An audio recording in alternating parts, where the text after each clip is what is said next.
Right now, in my social media feed, there are a lot of people who are very concerned about the American response to Mark Carney's decision to cut, to rescind the digital service tax.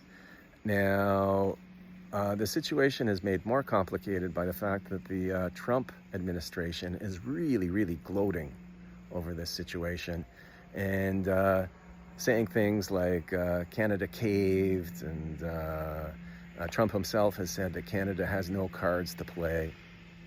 That really reveals something about the mindset of Americans at this moment, and it reveals that they think Canada is weak. In particular, they think that Canada is industrially weak.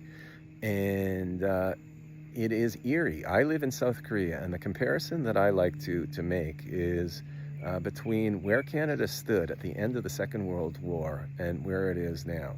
At the end of the Second World War, Canada was a giant. It had a big shipbuilding industry, a big aviation industry. It was a big part of aviation manufacturing for the British, particularly Hurricanes. It was a big part of aerodrome training, pilot training. It was big in telecommunications. It was big in farm equipment. It was big in pharmaceuticals. All that seems to have disappeared. In the meantime, South Korea, which was very, very poor at the end of the Second World War, and even poorer after the end of the Korean War, it was the second poorest country in the entire world, is now dominant. If the Americans were playing hardball in negotiations with the South Koreans, they would not use the phrase, South Korea has no cards to play.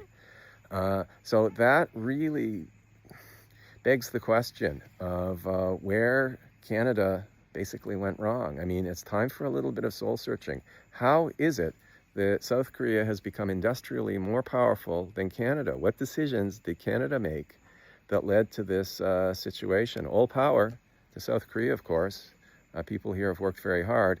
But what could have been done differently in Canada to sort of protect and advance the industrial strength that we once had?